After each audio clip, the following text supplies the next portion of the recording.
चलो अब, हम कहीं और जाकर बस जाएंगे। नहीं दीदी, हम यहाँ से कहीं नहीं जाएंगे। इनसे प्यार रत्ती भर भी कम नहीं हुआ है।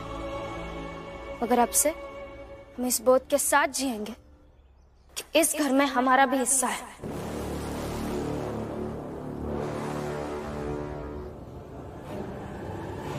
चलिए।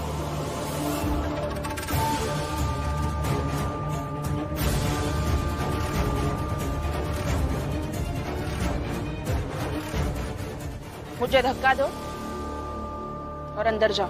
क्या कह रही है आप? मुझे धक्का दो और अंदर जाओ।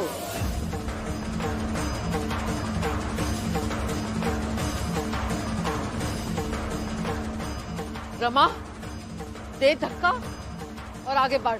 बुआ क्या कह रही है आप? आई, हटिए सामने से। नहीं हटूंगी। अगर तू अंदर जाएगी तो मुझे धक्का देकर जाएगी।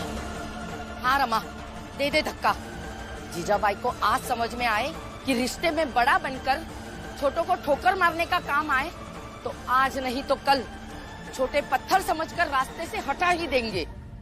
मार धक्का। रमा, एक बार फिर कह रही हूँ, अगर तुम यहीं रहोगी तो कुछ नहीं सुधरने वाला है।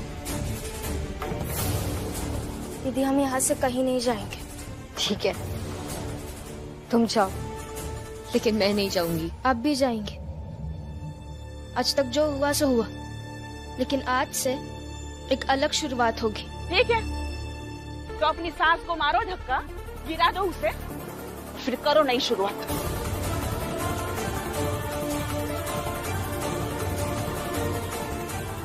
धक्का नहीं, रमा अपनी सास को धक्का नहीं दे सकती। नहीं नहीं भैया। हाँ बाला भैया, लक्ष्मी के साथ हमारा चले जाना सही है। आनंद, आनंद,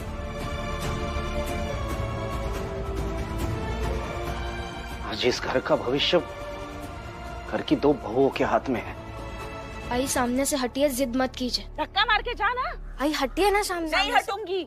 तो ठीक है, फिर यही करते। नहीं रमा,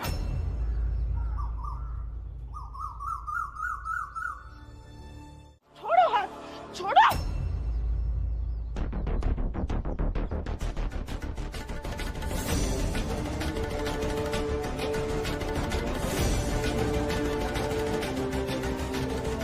आई, हम सब एक साथ मिलकर रहते हैं ना। आप, हम, लक्ष्मी दीदी, आनंद भैया, बुआ, जैसे पहले रहते थे।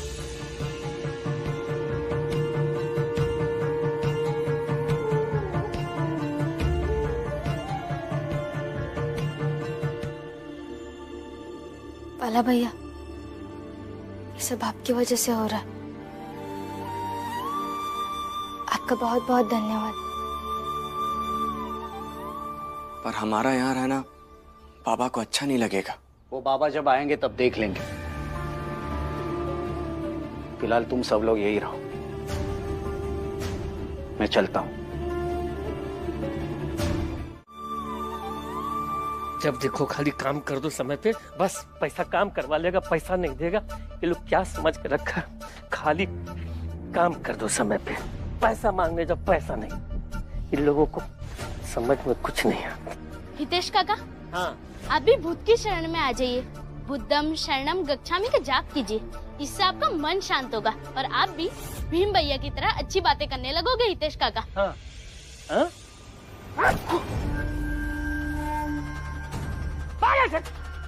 बड़ा आया भीम का तरफदारी करने के लिए।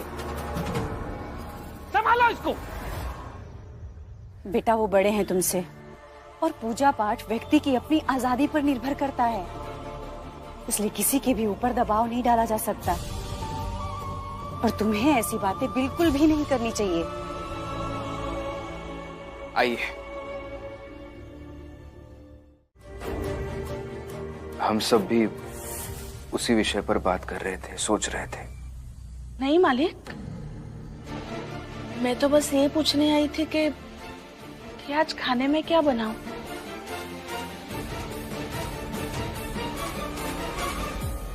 ये ऐसी बातें क्यों कर रही है आप? मालिक, एक नौकरानी कैसी बातें कर सकती है? अब तो ये घर आप सबका है। मैं मेरी मर्जी से ना ही किसी को घर में रख सकती हूँ और ना ही किसी को घर से निकाल सकती हूँ। तो कैसा घर?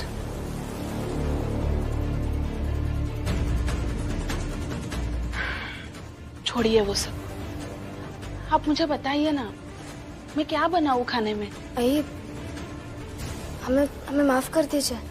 हमारा मकसद ये सब करने का नहीं था। और ना तो हमारा मकसद आपका अपमान करने का था, बल्कि हमने तो आपका मान रखा है। देखिए, बहुत रात हो रही है, मुझे खाना भी बनाना है। आप मुझे बताइए ना, मैं क्या बनाऊं खाने में?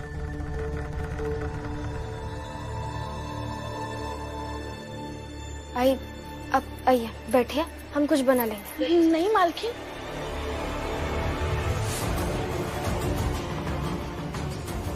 आई, ये क्या कर रही है आप? पैर छोड़िए। गुस्सा मत होइए मालकिन, आप सिर्फ बता दीजिए, मैं बना दूंगी खाना।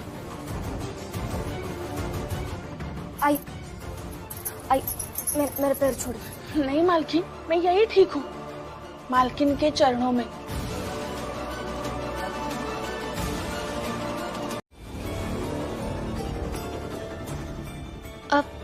अब जाइए, कल आपकी परीक्षा है, आप परीक्षा की तैयारी कीजिए।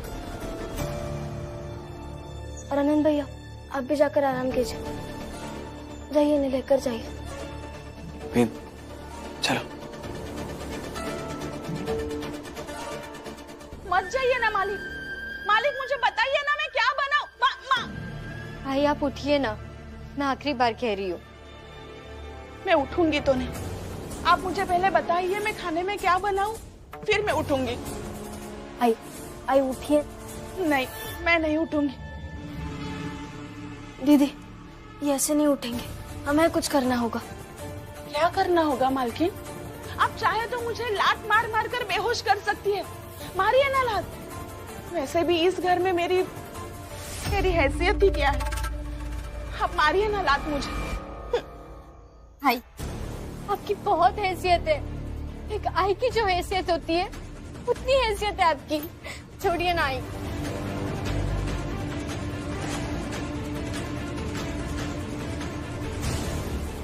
रमा, तुम अंदर जाओ और खाना बनाओ, मैं के साथ बैठती हूँ। जानता हूँ, सब ठीक हो जाएगा। मैं ये सोच रहा हूँ, आज जीवन में पहली बार ऐसा हो रहा है कि भीम की परीक्षा हो रही है और उसे मैं देख नहीं पा रहा हूँ कि वो पढ़ाई कर रहा है या नहीं। पढ़ ही रहा होगा बाबा, भीम है वो, पढ़ाई के साथ बेईमानी नहीं करेगा।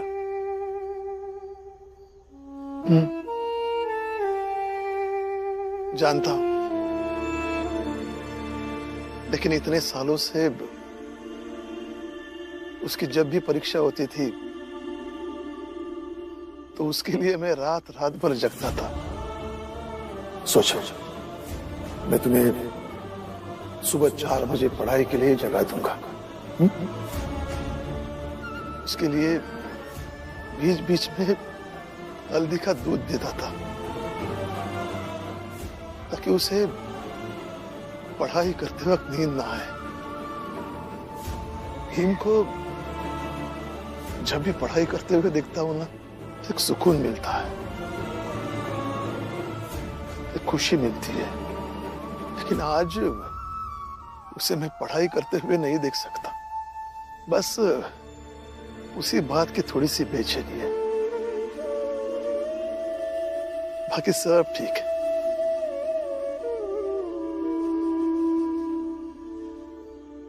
जा बेटा, सो जा, रात बहुत हो गई है। मैं भी थोड़ी देर में आता हूं सोने के लिए।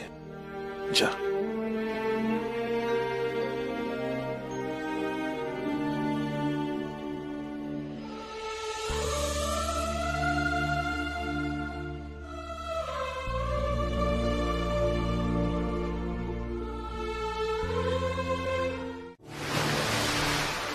ये पत्थर भी डालो।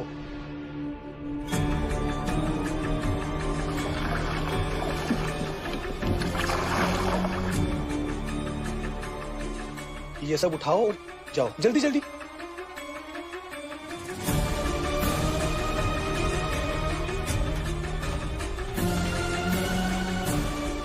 ये तू क्या करने की कोशिश कर रहा है? बस ये समझ लीजिए कि भीमराव के रास्ते में राहु केतु बिछा रहा हूं।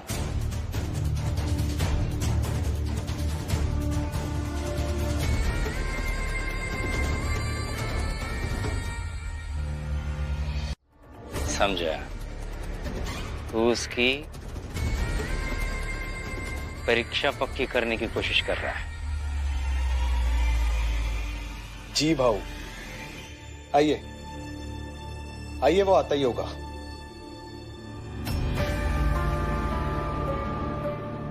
आज पहली बार ऐसा हो रहा है कि मैं परीक्षा देने जा रहा हूं और बाबा का आशीर्वाद नहीं ले पाया।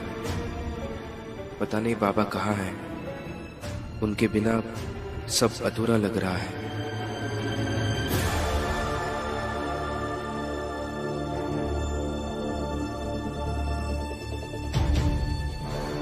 आओ भीमराव, कॉलेज जाने वाला रास्ता भी तेरी परीक्षा में बैठने की राह देख रहा है।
ये जो कॉलेज का रास्ता है ना, ये तुम्हारे लिए सही नहीं है।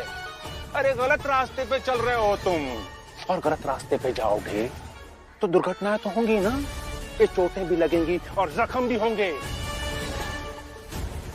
इसलिए इसमें हमें कोई दोष मत देना। ना ना ना, हमने कुछ नहीं किया। ये जो पत्थर दिख रहा है ना, ये छोटे छोटे पत्थर जिससे तुम्हें ये चोट लगी है, ये सब तुम्हारे अपने कर्मों का फल है भीमराव। जानते हो कैसे? छोटी जात का होने के बावजूद पढ़ना लिखना, बड़े होना और हम जैसे ऊंची जात वाले लोगों की बराबरी करने का जो दुस्साहस किया है ना तूने, उसी का फल है ये, जो इन कंकड़ों के रूप में चोट में तुझे मिला है। अब भुगत जाए और यही खड़ा रहे।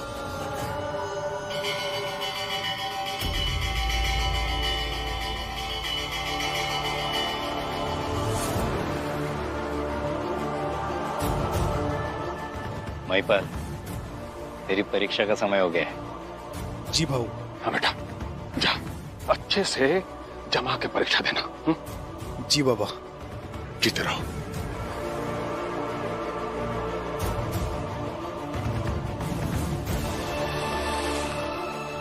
अब यहीं पड़े पड़े सड़ते रहो और भूल जाओ इस परीक्षा को।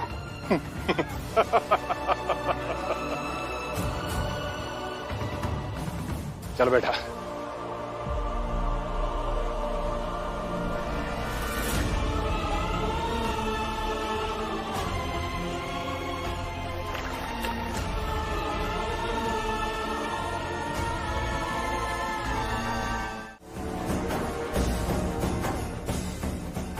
खून और गंदगी से ही तो संबंध है भीमराव।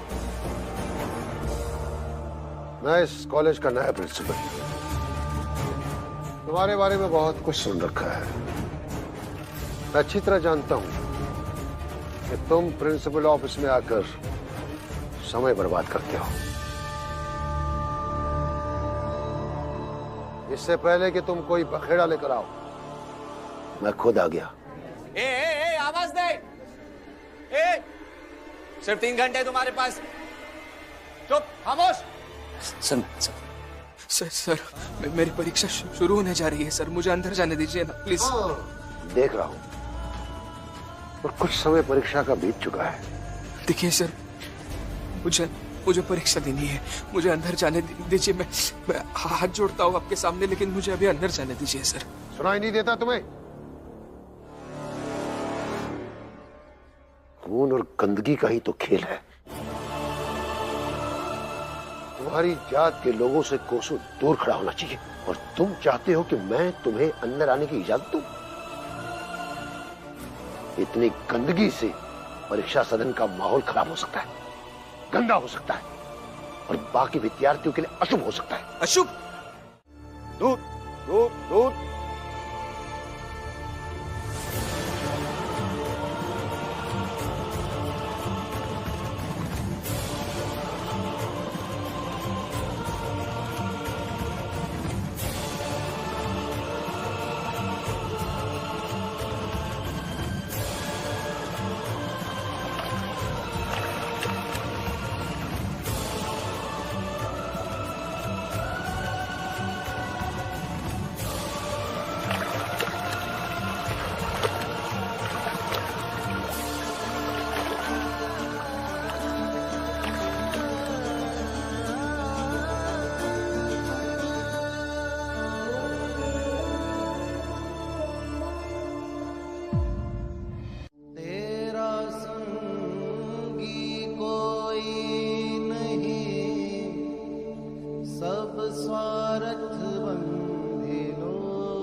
ऐसे गीले कपड़ों में जाओ, पहले धूप में जाओ, खड़े रहो और कपड़े सुखाओ, फिर अंदर जाओ। समझ गई है सर। देखिए समय निकल जा रहा है, अगर मैं अंदर नहीं जाऊंगा तो मैं पूरा पेपर खत्म नहीं कर पाऊंगा, मैं पूरी परीक्षा नहीं दे पाऊंगा, मेरे अंक कम आ जाएंगे सर, जाने दीजिए ना। तुम चाहे फेल हो जाओ, लेकिन जब तक तुम्हारे कपड़े सूखेंगे नहीं, मैं तुम्हें अंदर नहीं जाने दूंगा। तो आ गए सूखे कपड़े।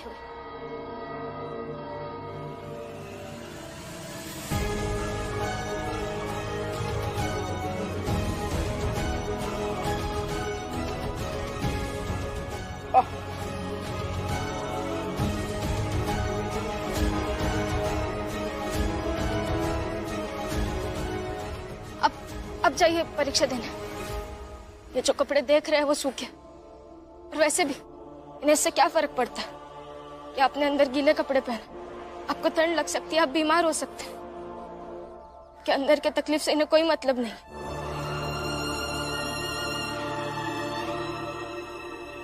अब जाइए परीक्षा देने। और हाँ, सबसे ज्यादा आपको इसी विषय में अंक लाने होंगे।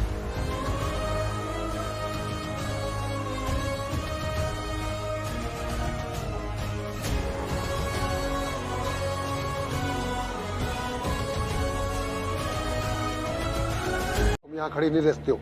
हाँ, मैं जा रही हूँ, बस आप एक बार उन्हें अच्छे से देखिए। क्या अच्छे से देखूं? जिसकी हैसियत जमीन पर बैठने की है, उस जमीन पर बैठ के ही परीक्षा दे रहा। सर, आप प्रिंसिपल हैं, आपकी इज्जत मेरे पति भी करते हैं और मुझे भी करनी चाहिए, मगर फिर भी मैं खुद को बोलने से नहीं रोक पाऊंगी। जमीन पर मेरे पति नहीं बैठा है, बल्कि जमीन तक आपकी सोच और आपकी नैतिकता पहुंच गई है। और अगर सभ्य समाज के शिक्षक की सोच ऐसी हो जाएगी तो खतरा मेरे पति को या हमारी जात से ज्यादा इस समाज को है। अरे कोई धक्के मारकर से बाहर निकालो। सर,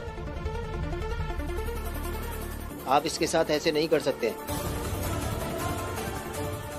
एक स्त्री को आप मेरे सामने अपमानित नहीं कर सकते हैं, और अगर आपने इसके लिए एक भी अपमानजनक शब्द का प्रयोग किया तो न सिर्फ मैं त्याग पत्र दे दूंगा, बल्कि इसके कारण मैं सारे घटनाक्रम को विस्तार से वर्णित करूंगा।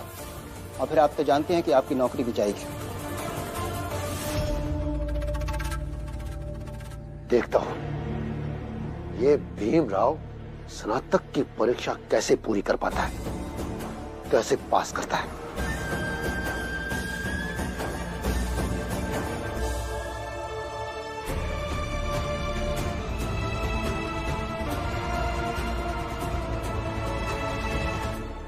सर, यहाँ आसपास कोई औषधि पौधे होंगे तो मैं उनके पत्ते तोड़ सकती हूँ क्या?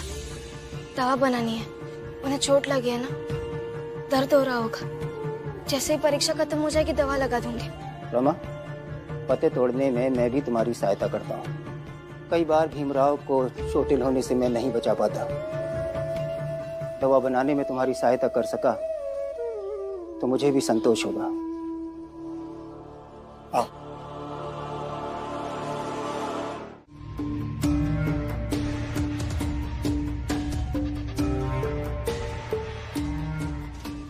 देखो देखो उसे देखो कैसे लिख रहा है, जल्दी जल्दी लिखो। तो जो सिखाया था वो याद है ना? आराम से लेकिन जल्दी, समझा?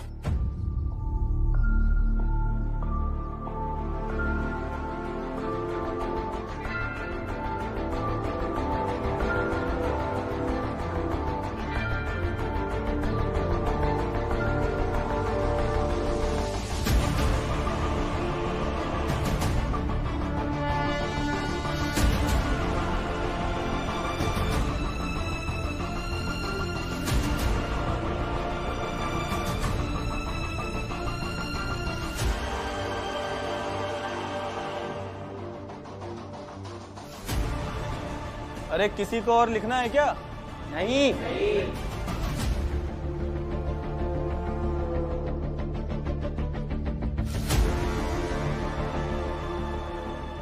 तो फिर एक बात बताओ दोस्तों। आ जाओ आ जाओ। हम ऊंची जात के जितने लड़के हैं सब लिख चुके हैं।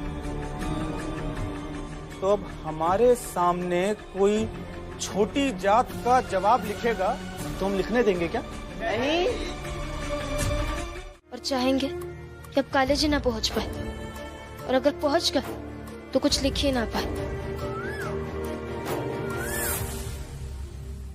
रमा, वो मेघनाथ जी, उनके 2 बेटे,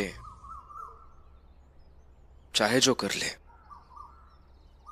मगर मुझे फेल नहीं करा सकते। पता है क्यों? क्योंकि मेरे पास तुम जो हो।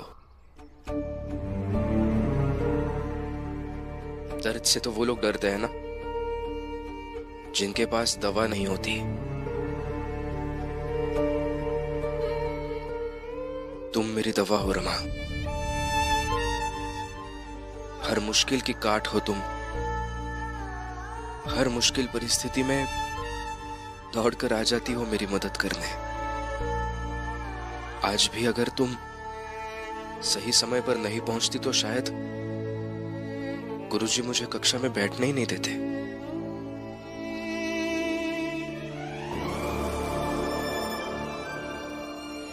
जब मेरी डिग्री आएगी तब उस पर कुछ अंक लिखे होंगे, लेकिन उस डिग्री पर यह नहीं लिखा होगा कि उन अंकों में से आधे अंक तुम्हारा साथ और विश्वास के कारण मिले हैं।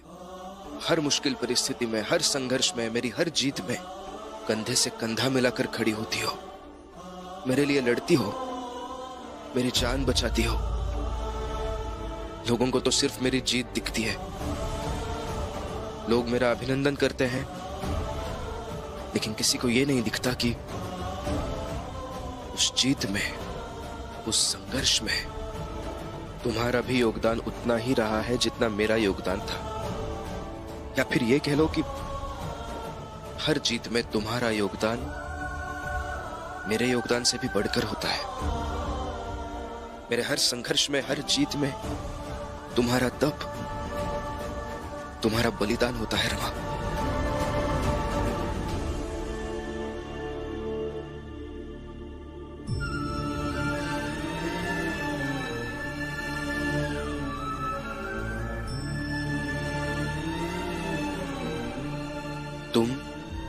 मेरी जीवन जीने की प्रेरणा हो रमा।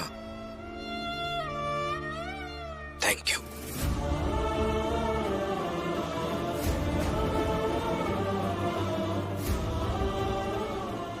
आपकी ऐसी बातें सुनकर ना मैं डर जाती। आपकी जितनी अपेक्षा है मुझसे, पता नहीं कभी पूरी कर भी पाऊंगी या नहीं। तुम मुझे पूरा करती हो उतना ही काफी है।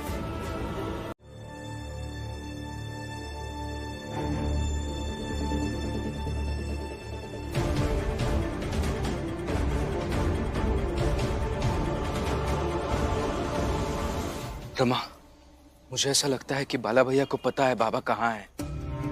ऐसा क्यों लग रहा है आपको? क्योंकि हम जब भी बाबा के बारे में बात करते हैं तो बाला भैया उतने परेशान नहीं दिखते जितने हम दिखते हैं। पापा मिल जाएंगे तो अच्छा ही है फिर। चलो।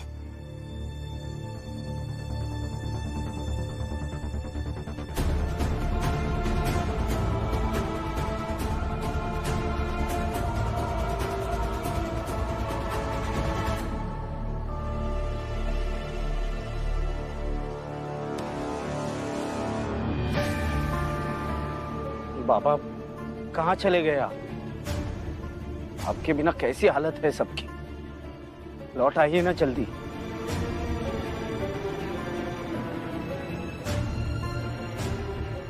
देखिए, बाला भैया को भी पता नहीं है बाबा कहाँ है। चलिए घर। चलो। भीम, आखिर तुम्हारा बड़ा भाई सब जानता कि तुम कब कैसे क्या सोचते हो और क्या कर सकते हो, इसलिए मुझे अंदाजा था कि किसी दिन तुम मेरा पीछा करते करते बाबा तक पहुंचने की कोशिश जरूर करोगे।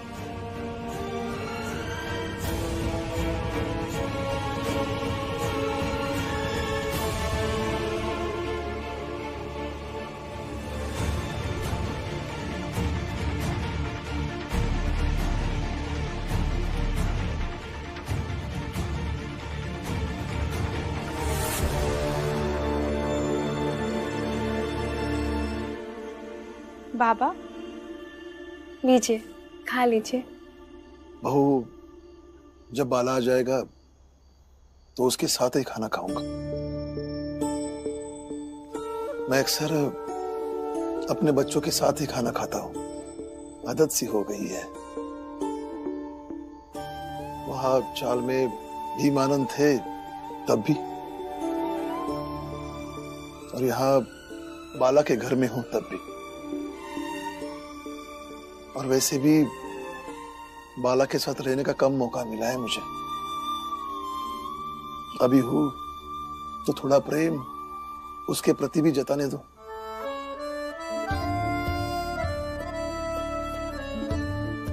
बहू,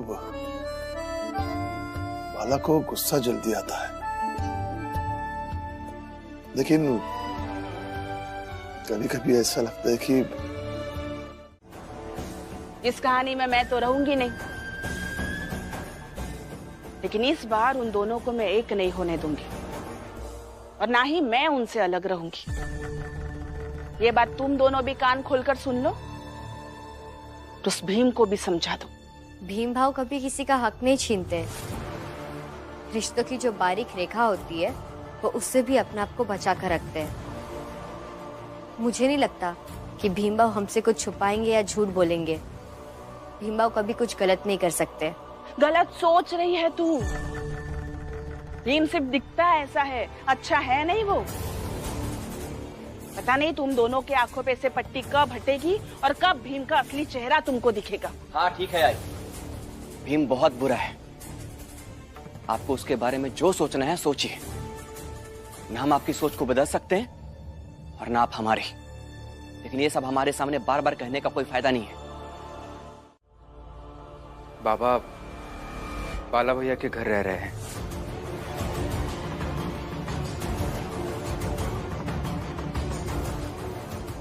घर का बड़ा बेटा अगर कुछ साल के लिए कहीं चला जाए तो ना तो उसका ओहदा खत्म होता है, ना ही उसकी हैसियत और ना ही उसका हक। फिलहाल बाबा यहाँ नहीं है तो इस घर को अब मैं संभालूंगा। मैं कुछ काम निपटा कर आता हूँ, और जब तक मैं लौटूंगा तब तक मुझे इस घर का हर सदस्य घर के अंदर मिलना चाहिए। अब इसे धमकी समझिए, निवेदन समझिए या मेरा हक समझिए, जिसे जो समझना है समझिए। अच्छा, मतलब इसलिए बाला बड़ा भाई बनकर यहाँ आया था। मैं अभी जाकर बाला के घर से उन्हें छीन कर लेकर आऊंगी। छीनने की क्या जरूरत है? बाबा तो बाला भैया के भी है, अपने बेटे के यहाँ रह रहे हैं, रहने दीजिए। जब उन्हें ठीक लगने लगेगा वो खुद आ जाएंगे। कठपुतली समझ कर रखे हो क्या मुझे? जब मन किया तब बता दिया, जब मन किया तब कह दिया कि बाला भैया के घर पे जाने की जरूरत नहीं है। अगर नहीं जाने देना था मुझे तो तुम्हें मुझे ये बताने की जरूरत ही क्या थी? इसलिए बताया क्योंकि मुझे ऐसा लगा कि बाबा कहाँ हैं ये आपके लिए जानना जरूरी होगा। तुम सब लोग रहो यही, मैं जाकर मेरे पति को लेकर आऊंगी। आई, व्यक्ति जब बीमार होता है उसे दवा के साथ साथ शांति की भी जरूरत होती है। बाबा रह रहा है ना वहाँ शांति से, रहने दे जाना वहाँ, और जब ठीक हो जाएंगे उनकी तबीयत तो आ जाएंगे। अब तो मैं मेरे पति को लेकर ही आऊंगी।